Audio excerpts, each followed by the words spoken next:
Merhaba oksijenlerim, kanalıma hoş geldiniz. Bugünkü sanatçı ikilisiyle sanatçı Andre Smith ile yaptığım bir röportaj sırasında tanıştım. Cornelie and Smith Harlingen'de, ben ise Hengelo'da Overijssel'da yaşıyorum. Bir röportaj için oldukça uzak bir mesafe olmasına rağmen bu sanatçı ikilisi için kesinlikle değer diye düşündüm. Bu sanatçıları özel kılan şey ise resimlerine renk katmak için pigment olarak yerel kil kullanmalarıdır. Ayrıca referans çerçeveleri gelgitle hareket eden deniz, yani ayın suya olan çekimi ile bağlantılıdır.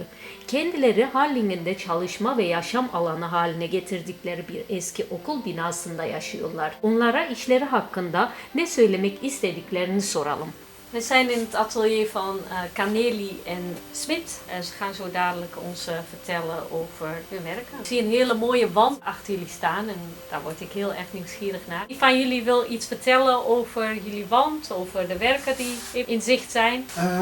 Ik wil wel iets vertellen over deze wand. Het zijn allemaal hele kleine werkjes die we gemaakt tijdens de coronaperiode. We lopen eigenlijk elke dag naar de zee en dan lopen we de pier af, komen we weer terug. En dit zijn eigenlijk allemaal een beetje dingen die we dan hebben gezien onderweg. Ja, die hebben we dan vervolgens in het atelier vastgelegd. De hele muur is gewaaid een beetje aan Harlingen, omdat het allemaal in Harlingen gemaakt zijn. Dus wat Stijn zegt, we gaan heel vaak wandelen. Wij zijn horizontuurders. Dus we gaan heel lang zitten naar de horizon kijken. Naar horizon kijken is heel interessant. En je ziet een heleboel dingen, zoals bijvoorbeeld het bekende fenomeen dat schepen zweven. Maar dan een heleboel rare gebeurtenissen, omdat reflectie heel erg interessant is. En onvoorstelbare kleuren, wat je niet met camera opnemen kan. Okay. En eigenlijk wel een beetje ook de fascinatie met dat, wat je niet met camera opnemen kan. En dan hebben wij een beeld. Soms schilderen wij direct ter plek, maar ook soms gewoon het beeld wat we in ons hoofd hebben zonder naar een foto te kijken. En dan probeerden wij in die monnikenmanier met kleine kwastjes dat vast te leggen. En ook deze periode ontstonden deze werkjes. En dat zijn dan de zonnewerkjes, zeg maar. Zoals deze bijvoorbeeld. Als je zo doet, dan zie je het minder. En als je zo doet, nou ja, dan moet je van hier komen kijken. Dan zie je dat er licht doorheen komt en dat de zon schijnt. Kunnen jullie uitleggen hoe ontstaat zo'n schilderij eigenlijk? Door juist veel te turen en te overleggen, veel kijken. Op die manier ontstaan ideeën. Soms doet Stijn iets en dan kom ik dan weer iets doen of niet. Maar omdat we heel lang in elkaars energie zitten, is het gewoon dat we eigenlijk niet discussiëren wat we moeten doen of zoiets. Ik zie hier dus ook allerlei soorten verzamelingen van jullie. Dit is eigenlijk ook wat wij op onze wandelingen en onze tochten vaak tegenkomen. En dat assembleren we dan als we weer thuis zijn. Deze draden die liggen overal langs de kust van de vissers bijvoorbeeld. Ja, en dat brengen we zo een beetje samen. Kijk, bijvoorbeeld, we hebben hier een exemplaar van een verzameling. Dat we dan, jutten. Heet dat. We kiezen dingen uit wat voor ons grappig lijkt om eventueel iets mee te doen. Maar kan dit ook een basis zijn voor jullie grotere werken? Nou, soms wel, maar ik denk dat de grotere werken, dat daar toch meer, dat het minder toevallig ontstaat dan deze werken. Dit is echt meer het samenvoegen van vondsten en grotere werk. Daar maken we ook wel maquettes voor, maar het is vanuit een andere gedachte. Het heeft ook niks te maken met grote werken, want hier gaat het juist ook wel heel veel aan de heel breekbare dingen, kleine balansjes. Het is wel een beetje zoals tekenen. Een beetje een ontspanning voor ons. De ontspanning gewoon spelen met het materiaal die jullie zou je kunnen zeggen. Ja. Maar je weet het natuurlijk nooit. Want altijd natuurlijk iets geeft je een idee. Zeker, ja. Om verder dan weer iets te doen. Dan soms ben je niet eens bewust van. Eigenlijk is het een soort verwerking van alle indrukken die jullie gemaakt hebben. En dan spelen jullie met materialen die jullie toevallig vinden. Het is een soort... Soms dan blijkt het gewoon heel goed. Dan horen twee dingen die helemaal niet bij elkaar horen, die kunnen heel goed samen iets worden. Zoals bijvoorbeeld deze. En het kunst is eigenlijk soms gewoon naar de materie kijken. Dat is altijd een leer. Materie is voor ons heel erg belangrijk. En dan bijvoorbeeld deze hebben wij zo bewerkt alsof het gewoon vanzelf ontstaan is. Maar dat is niet zo. Maar ja, je weet het niet wat het was. Nee. Het idee is wel dat het alsof het gewoon vanzelf ontstaan is. Met een hele kleine toevoegingen. Dat je niet helemaal weet wat code natuur is en wat code menselijke ingrijp is. Want we geloven dat de mens en natuur één is. Er is niet een aparte natuur en dan de mens daarbuiten. Dus één is. En we moeten de balans vinden. We leren van de natuur. Hier zitten dus kleien. En dan, ja, dit is dus oud. Dit is gewoon uit de natuur genomen. En dan vervolgens gedroogd, gepoederd. En dan van na poederen, dus de bindmiddel ingevoegd. Of ja, de poederen en dan water een beetje en dan langzaam. Hele lange proces. Uiteindelijk kom je naar de juiste dikte van waar je een stevige laag op kan brengen. Zijn dat ook allemaal ontstaan uit natuurlijke elementen? Ja. Hoe ontstaat zo'n beeld in het echt, die we straks buiten gaan zien? Wat is jullie uitgangspunt? Nou, dat zijn de grondlagen. En die grondlagen want dit is voor een kunstroute gemaakt. 4 stuk. Nou, 2 eigenlijk. Oké. Tenminste, als maquette hebben we deze 2 gemaakt om te laten zien wat wij van plan zijn. Oké. Oh, Het zijn eigenlijk gewoon de grondlagen. Het werd een beetje aangegeven, nou ja, dat zit er waarschijnlijk ongeveer onder die piramide. oké. Maar dus jullie gaan van tevoren, omdat je net zei, sommige zijn gecontroleerd, jullie werken, en sommige niet. Dus van tevoren bepaal je verschillende soorten kleurlagen en dan bouw je dat op. Moet ik dat zo zien? Met een geoloog. Ook met zo'n geoloog is dat. Ja. Dus jullie werken ook met een onderzoeker, zeg maar, die het gebied kent. In dit geval is het heel handig. Door heel Nederland heen is eigenlijk wel ongeveer bekend hoe de grond in elkaar zit. Oké. We hebben allemaal boringen gemaakt. Deze zijn niet heel diep, die zijn tot 6,5 meter. Wij hebben de piramide gebaseerd op een grondboring die 20 meter onder de grond is gegaan. Dus alles wat op de piramide te zien is, dat zat ook daadwerkelijk onder de grond, onder die piramide. Maar het wel een beetje gecomprimeerd tot ongeveer 5 meter. Oké. Nou ja, anders zou het wel een heel groot ding worden. Maar hoe halen jullie dan zo'n grondstof uit? Nou, wat dat betreft was die geoloog weer heel handig. Want die wist op bepaalde plekken bij Schokland komt die grond best wel dicht bij het oppervlakte. Dus met een grondboor kon je dan wel een meter diep, bijvoorbeeld de keileem die helemaal onderaan de piramide zit, die kon je daar naar boven halen. Op die manier hebben we een hele lange wandeling van een paar uur gemaakt. We hebben overal grondsamples gehaald om tot de ingrediënten te komen die we nodig hadden. Dus kennis van het gebied heb je nodig, kennis van grondstoffen, hoe je dingen, zeg maar, hoe je grondstoffen opvangt, heb je apparatuur voor nodig, neem ik aan. Ja. En dan gaan jullie nog aan het werken in jullie atelier. Er zijn heel veel facetten. Ja. Nou, en het is een houten constructie. Ja. Hij is hol van binnen. Iemand anders heeft ons geholpen om het te zagen. Want het was nog best wel ingewikkeld. We kwamen erachter, als je een driehoek maakt, hartstikke leuk. Deze hele wereld is ingesteld op 90 graden. Ja, en dus met driehoek moet je dan 60 graden zagen. Oké. En dat is dan tegenwoordig, omdat er vakmanschap steeds verdwijnt. Ook tussen de timmermensen. En dat er steeds grotere bedrijven zijn die dat ingewikkelde werk niet willen doen. Oké. Dan moesten wij iemand vinden die ons helpen kan, die wel zo'n zaag had.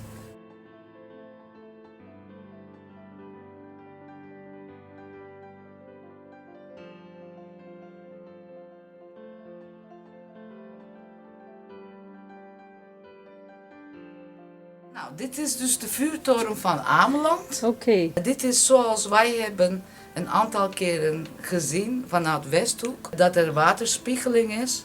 En als dan spiegeling is op de horizon, dus dit is de bijzondere, Ja. dan gaan dingen zweven en ook, hoe heet het, slingeren. Komt dat Ja, door... door de warmte. Ja. Door de warmte, dan gaat het echt alsof Klopt. ze eigenlijk dansen. Ja.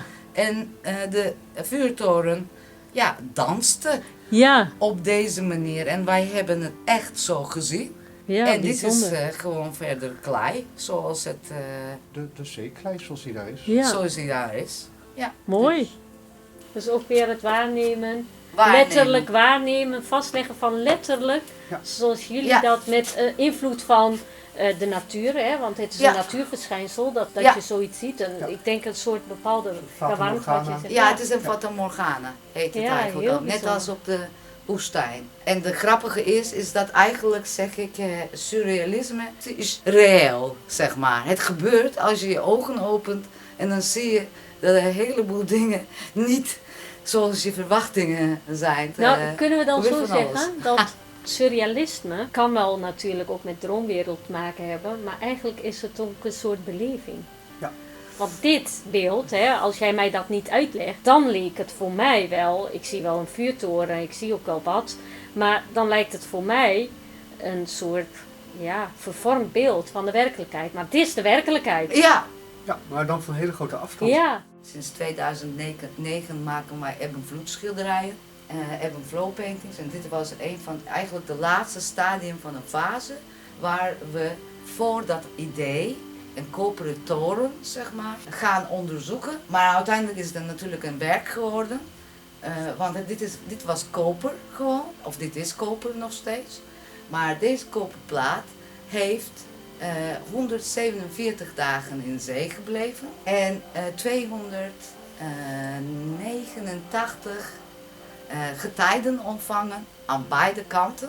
Dus het hing verticaal in een getijdenslenk waar de water steeds omhoog gaat en dan weer laag. Maar dit zijn allemaal werkelijke vloedmerken.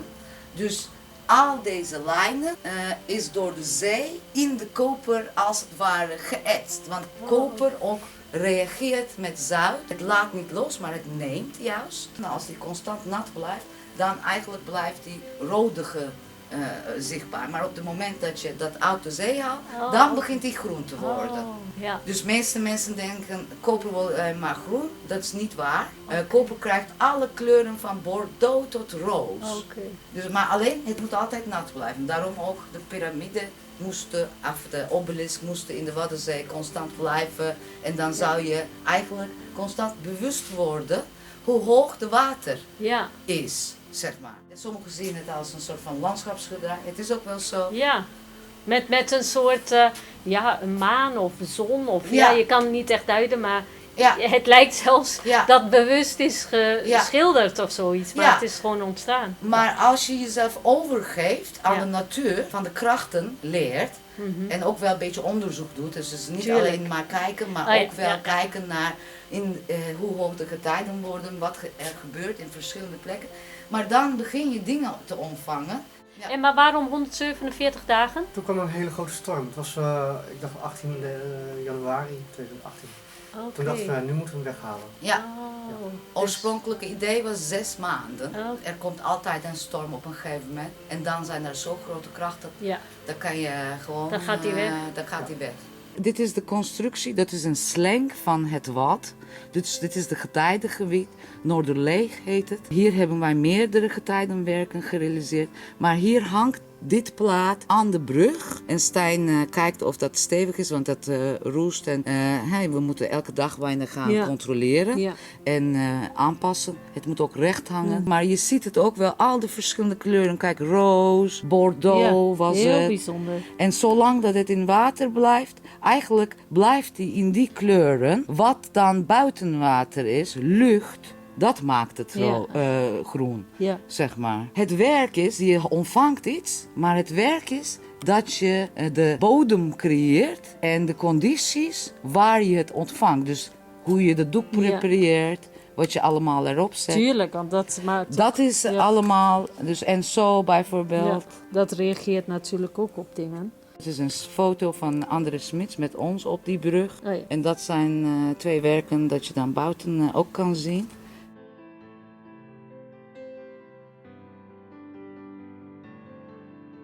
We zijn nu bij een niet complete kunstwerk, klopt dat?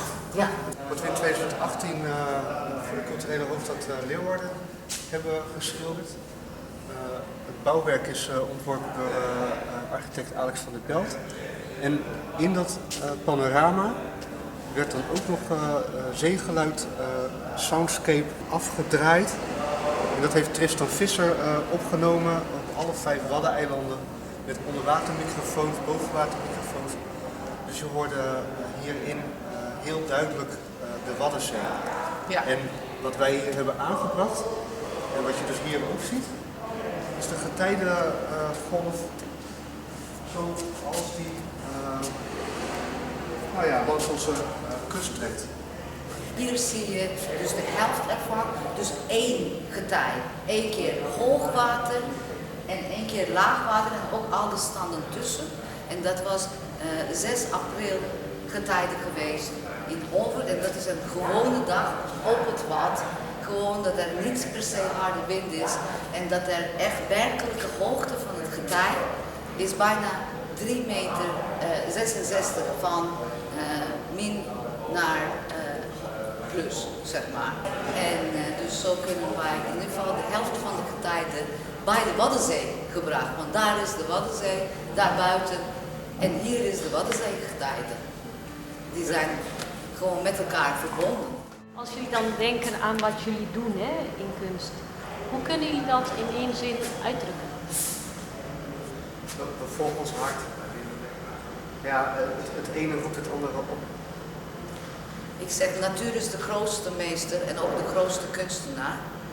Wij leren ervan. Mooi.